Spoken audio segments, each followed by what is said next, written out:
So we hold on to all of these emotions, Claire, within. You know that, I know that. But there's many people who are listening to this podcast who will have no clue that they're holding on to deep, really deep-seated emotional overload. Welcome back to Raw. My next guest is a certified ADHD practitioner, advanced ADHD coach, an EFT practitioner, and a somatic hypnotherapist.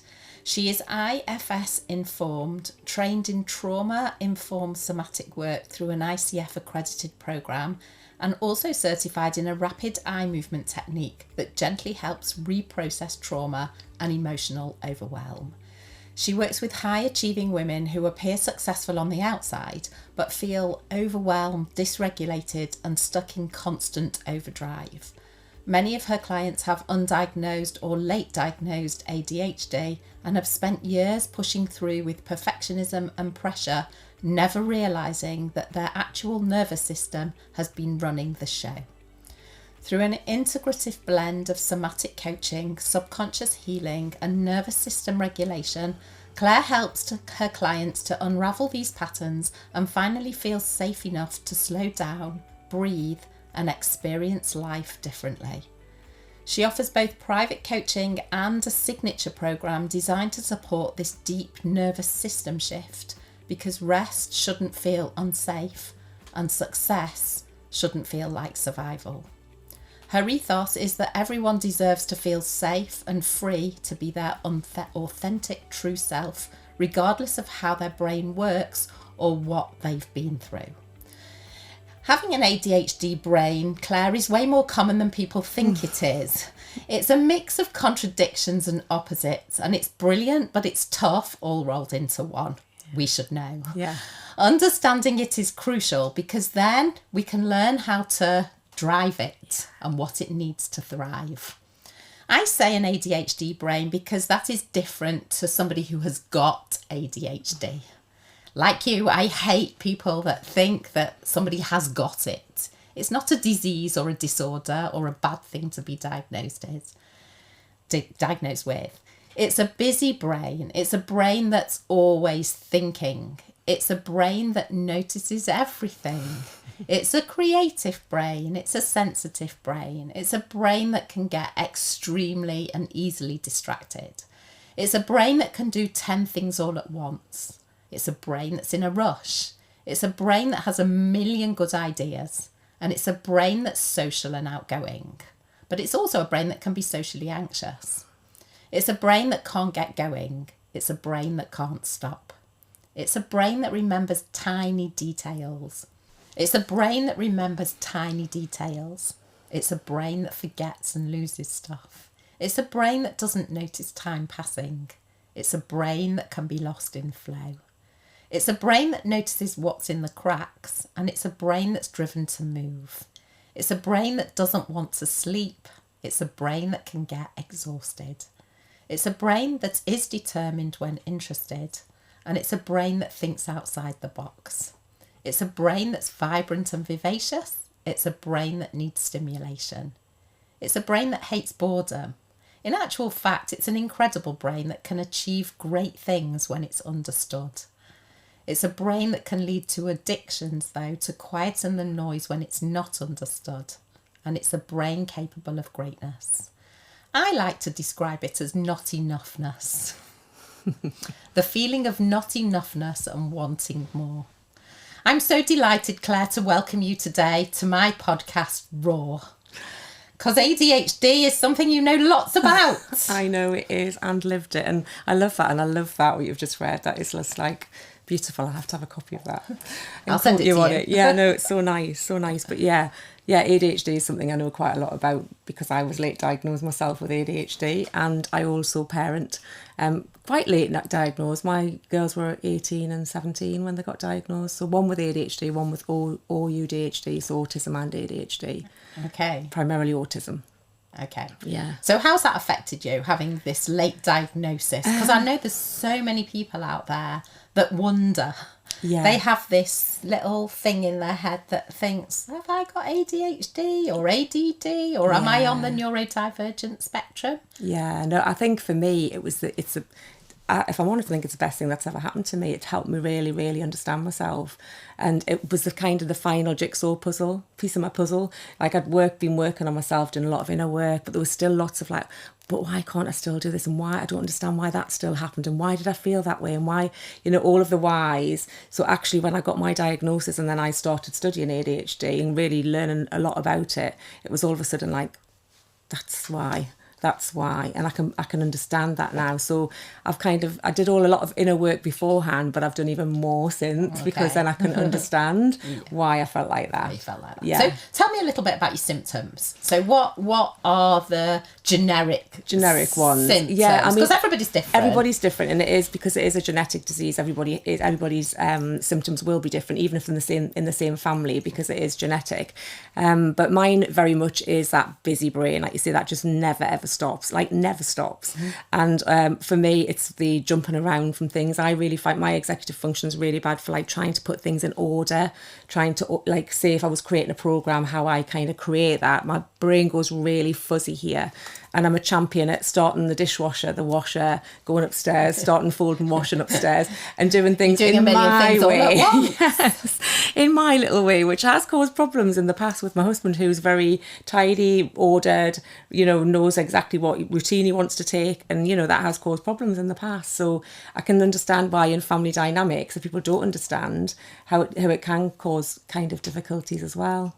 Yeah. So your brain was always on the go, always running, always thinking of the next thing, always trying to prove yourself. Always trying to prove myself from very, very young. I've got memories of being in like junior school, sitting there feeling, I've got to do this, I've got to do that, I've just got to push myself, And I can remember that from a really, really, the thing we did yesterday, that's where I went back yesterday, that we did a session, didn't we, online? And I went back there yesterday, actually. And just that constant feeling. And I think for me, I did do quite well, and I got like top of the class once. But then the sad thing for me then after that was that anything less than top of the class was not good enough. So you were always seeking perfectionism? Always perfectionism, and I see that in my girls too. But obviously, I used to see it in them, but think, oh well, they're just like me, rather than they have ADHD too. Do you know what I mean? So perfectionism is a big thing, and it is for girls with ADHD. It can be a big thing as a protective behaviour. Yeah, they mask it, don't they? Yeah. Girls are really, really brilliant at masking it. And it's more obvious often in the boys because they don't necessarily mask it. Yeah, absolutely. And because a lot of the girls, it's like internal. So the hyperactivity is the internal hyperactivity. So so they're not running around. And they're not naughty. Like a lot of them are labelled naughty in a classroom, aren't they? Yeah, they are. And it can be like that. There's two different types of ADHD, hyperactivity and inattentive. And I have a mixture of both. I do actually have a mixture of both. So I might be quite fidgety or movie and that kind of thing. That'll be one thing. But for girls, primarily, it tends to be inattentive, which is the inside thing. So the girl will sit in the classroom and be worrying and stressing, not necessarily be out there running around like it may present in a boy.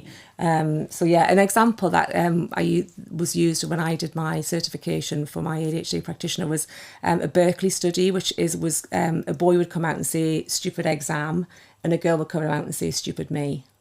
And I think that sums it up exactly. Like the boys will kind of fight it off, whatever. Girls will take it all on in. And from what I see with clients, sometimes they've either, when at a young age, if it's been felt that they haven't been seen, they heard, they'll press the button. I'm not going to swear, but like that button, and kind of go off, or they'll just get more and more internal. Yeah. So do you think it affects their identity? Yeah, because they're masking all the time. So they're pretending they can keep up, they're pretending they can, it's all right. But inside, they're like rabbits in the headlight, the feeling from inside. And that's why working somatically for me is the key, because actually it's not just about sort of acknowledging it on a conscious level, it's on a subconscious level and also on a feeling level. Absolutely. So for those of listeners that don't know what somatic is, it's all about our feelings and how they reside in our internal underground system, and how we program that underground system to believe that it's all about us. Yes. Yes, Would you and we agree with become that? very conditioned to that, Yeah. you know. And I've just worked through something myself actually recently where I had to sit back and like, actually, this is just a conditioned behaviour that I've got used to having this feeling in response to something, and actually, if I work through that, I can clear it. And it had been for years and years and years. I just couldn't get to the bottom of this one, and I did eventually, with your help as well. We did some sessions. So yeah, that was really, really helpful. And I had a client this morning who had been dealing with something, and we've done some work before, and she felt, you know, great, but she came back because she said, I can't shift the feeling. So we've done some somatic work today and really cleared the feeling. She's gone away feeling absolutely amazing. So yeah. So that's amazing. Yeah. So for the listeners that don't know what that somatic is, I'd like to do a little bit of a demonstration, if that's okay. Yeah, of course it is. Okay, so if you have a feeling internally, and think of something, it can be anything. So I'm going to think of jealousy. Okay. So I would then maybe say, where does jealousy sit within you? Because often it's a feeling. Yeah. It's not, it can be a thought as well. Yeah. But often it's a feeling. Definitely. It nearly always starts with the feeling rather than the thought. People think it's a thought, but Exactly. it's the feeling, because the feeling creates the thought.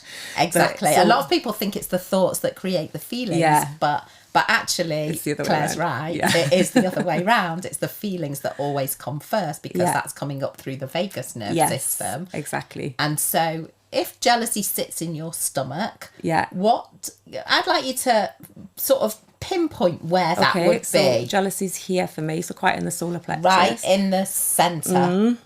Okay. And I want you to put a shape around that colour, and it can be any shape. It's Claire. diamond. Okay. It's a diamond. Put a colour to that diamond. Green, funnily enough. Okay. And then what I want you to do is to take a really big deep breath in and exhale that green diamond outside of yourself and put it on an imagined whiteboard in front of you. Mm-hmm. So you can see it. Yes, I can see it. Okay. I'm going to ask you now, does that diamond look bigger outside, or did it feel bigger inside? It looks bigger outside, actually. Okay. So that's interesting, isn't it? That it feels really quite big inside, but then when you put it outside, often it looks much bigger outside than it feels inside. Look at that green diamond, and what's that green diamond telling you? Do you know or not? Is it just a green diamond? It's just a green diamond at the moment. Okay. I want you to just leave that outside. Of course, unless you want to take it back and put it back inside. I'm fine, thank you. Okay. Notice now what you're feeling inside. Is that feeling still there? Has it reduced a little bit? It's reduced. Okay. Perfect. What I want you to do now is whatever's left of that green diamond, and be aware that it may change shape. It may change colour. That's okay. Just notice what that is.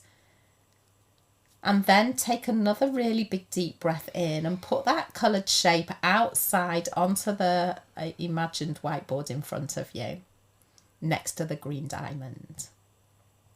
Okay. What is it this time? It was green, like a slime. Okay. Notice that green slime. So you've got lovely imagery on that whiteboard outside of yourself. Lots of green. Lots of green. The green is actually linked to your heart chakra. For those of you that are not aware, for those listeners that are not aware, green is actually linked to the heart chakra. So that would make sense that jealousy and the heart were linked, because that's where relationships and belonging and connection sit, which would make sense. Yeah, that completely. Jealousy is there too. Okay. Come back inside and now check in on what's happening now. Yeah, it's just quite peaceful in there now. Has it gone? Okay. Do you want to keep those things? No. So are you happy to come back outside and erase what you've put outside of you with an imagined cloth? Yes. Take the cloth, whatever colour the cloth is. What colour's your cloth? Yellow. Okay. I want you to now rub those images out with that yellow cloth. Take a big deep breath in and exhale that out. And tell me what you're noticing now. I'm feeling quite calm. Has that feeling of jealousy disappeared? I'd say it's definitely low down on the scale. Okay. Do you want to just check in and make sure it actually has gone? Because we don't really want to hold on to jealousy, do we? No, definitely not. Okay. So take a breath. And again, just focus in on what's left.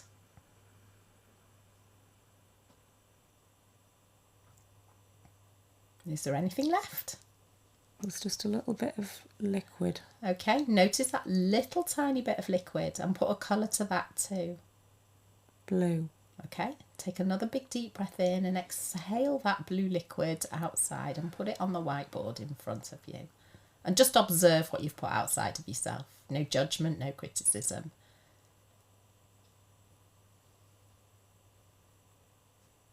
And then come back inside and check in to see if everything feels settled, balanced, more calm. Yeah. Okay. Are you ready to rub that blue liquid out too? I am. Take another cloth, whatever colour the cloth is. It's pink. Okay. And rub out that too. That's gone. Okay. If there was a colour that could heal all of this for you, Claire, what colour would that be? White. Okay, I want you to now just breathe white and have a sense of breathing white all the way through, from the top of your head all the way down to the tips of your toes. Giving yourself that clean slate. White is often symbolic of a cleanliness, clear, clean slate. It helps us to lighten up. Pink is resemblance of self-love. Blue is of healing. So colours tell us a lot in this story. All situated in the subconscious programming. Yes. I'd pick that one because it's hard to do jealousy for yourself. Exactly. So it's like, I'm going to get Jane to do this one. How are you feeling? No, I feel great. Yeah, I feel great. Lighter in my tummy, definitely. Okay, so Yeah. we hold on to all of these emotions, Claire, within. You know that, I Yeah. know that. But there's many people who are listening to this podcast will have no clue that they're holding on to deep, really deep-seated emotional overload. Yeah. And that feels heavy. It does feel heavy. And quite often when I have sessions with clients, they'll be like, I feel like a weight's being lifted from my shoulders, like physically, you know, their chest is more open. They look different. Yeah, They've got more... and they literally feel it. You can see the shift, can't you? You can see the energetic shift when you do this work. That's what feeds my soul.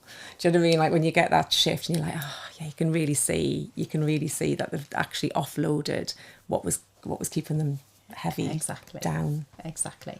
What I want to talk about a little bit though is how people always look externally for the answers to the questions that they're really like at a loss to find. Yeah. But actually the answers are internal. Always within. The answers are always within. Yeah. So nobody can really understand that until they've been on this inner world journey. I think so. I agree. I agree. And again, going back to this client this morning, you know, again having that conversation about like all of the answers are within, they're there. So we've just got to find what's really there. And I guess for a lot of people that can feel quite scary. And I understand that because actually, and I certainly think with a lot of women who've been like long-term undiagnosed with ADHD, they're frightened to see what might be unmasked or what might be underneath. Who are they without the mask? Exactly. You know, they lose their identity because they've created their identity around this particular, brain. Yeah. Absolutely, and because they haven't realised that, you know, the thing is with all of this stuff, because the deep emotional imprints, as we know, are often from when you're younger and you're in the class and you're made to feel a certain way. And obviously, if you had ADHD and it was undiagnosed and you couldn't understand why you were behind, why you couldn't keep up, why, you know, all of the things, bullied, you know, so many different scenarios that I've heard. You know, one client was like, I knew I wasn't stupid, but I couldn't do, you know, because that was the way I executive functioned. functioning was working. And she said, and I couldn't explain to the teacher like what I wanted. She said, so I just got like pushed to the side all of the time, and I knew I wasn't stupid. And there was like a lot of stuff came up from that, you know, like actually I knew I wasn't stupid, but she was made to feel stupid. Yeah. And she was. And how many teachers do that on a regular basis? And I'm sure it's done with no intention of, but the fact of the matter is like, you know, it's just the way a teacher can look at you can cause trauma, you know, because it's the way that it makes us feel inside, and then that gets captured within us and it stays within us as like an emotional imprint, doesn't it, which is there, and then that creates like that feeling of I'm not good enough, I'm not worthy, I'm not safe to be who I am, and then actually, you know, then that carries on because then our subconscious isn't safe. So it's like it carries on with the masking and having to, because then we're always protecting this core emotional wound of not feeling enough or not feeling safe. Not enoughness. And one of the things I think with ADHD is a big thing is either you walk in a room and you either feel not enough or far too much. And I think that's, you know, the paradoxes of ADHD, isn't it? Where, exactly. You know, it's the contradictory all the way along. And that's why I get why a lot of people don't understand ADHD who haven't got it.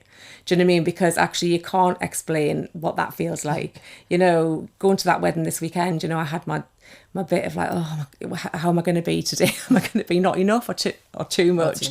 You know, going to Atomicon last week, am I going to be not enough or am I going to be too much? I always get that bit of anxiety beforehand, and then as soon as I get there I'm kind of fine, and once I get into my flow I'm fine, but I do always get that little bit still where I feel a little bit like how am I going to be, how am I going to be, am I going to be okay today, you know? So I think it's still, but I tap when I do that. I'm constantly tapping on myself. So for those that don't know what tapping is, it's an emotional freedom technique, and you can find information about emotional freedom technique on my website, karmatherapist.co.uk, on my What the Brains Instagram site, brain spelt with a Z at the end.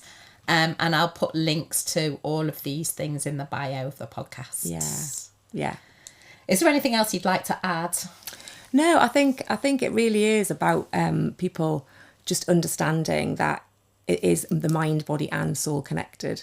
It's the whole thing that we have to look at, you know, and that, but also what's so exciting is that we now know that we can change the neural pathways. So no, we can't get rid of ADHD by doing all of this work, but what we can do is really reduce how the feelings of doubt and self-doubt and things. We can really reduce that. So we can reduce the emotional overload that's attached to it. The emotional charge, the emotional charge that's within it. So that feeling of just, you know, which again is where you said before, the feeling that drags you back because you're feeling the feeling before you've even thought the thought. So it's like literally understanding that, and the emotional regulation with ADHD as well. So all of this work helps with all of that. So there's so many benefits to doing it, sort of the whole somatic, holistic thing.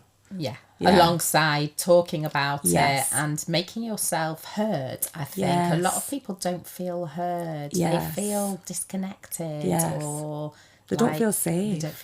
They don't feel safe. And that's all in the nervous system regulation. Hugely. And we can regulate that using lots of different somatic techniques. Definitely, yeah. And small little steps, you know, as you know, the subconscious won't allow you to see anything that it's not safe to see. So we peel back the onion very, very gently and very, very slowly and very, very gradually. One layer at a time. But you'll still feel that shift from the first session. You'll feel that shift.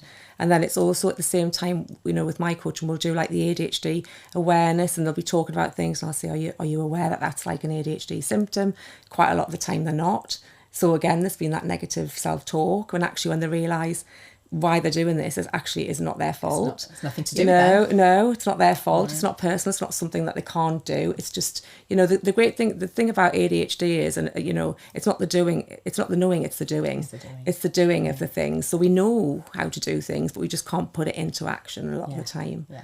And I think a lot of us maybe procrastinate quite a bit. Yeah, we do procrastinate a lot. But procrastination is a protective behaviour, so it's protecting us from feeling that core emotional wound of not feeling enough. Exactly. You know, so but all emotion is actually a protection. Yeah, Yeah, If absolutely. you're angry, if you're Yeah. hurt, if you're sad, if you're lonely, if you're any of them, Yeah. they're all protecting that very core soul of who you are. Absolutely. And it's lovely when I see clients come through and, you know, like I can just remember one, it's so in particular, and I think about it all the time. She goes, we'd done an EFT session and she went, oh, I'm finally safe to be me. And I was like, oh, like, how can that not feed your soul? How can it not fill your heart with joy? Yeah. You know? And it's something's really simple. It's quite easy. We just tap on the acupressure points. Again, you can find information on my site. And if anybody is struggling with any of this, Claire's information will be eventually on my website when I get it rewritten. And you can feel free to reach out. Yeah. Thank you so much for coming along. My pleasure. All the way from down south to come and do this for me. I know, and then up to Newcastle now. So, yeah. It was really, really lovely to have you here. Oh, thank and you to for finally having meet me. you in person, I because know. I only ever see you on Zoom. I know, it's so nice. It is so nice to meet in person. No, thank you for having me. It's my pleasure. Take care. You as well.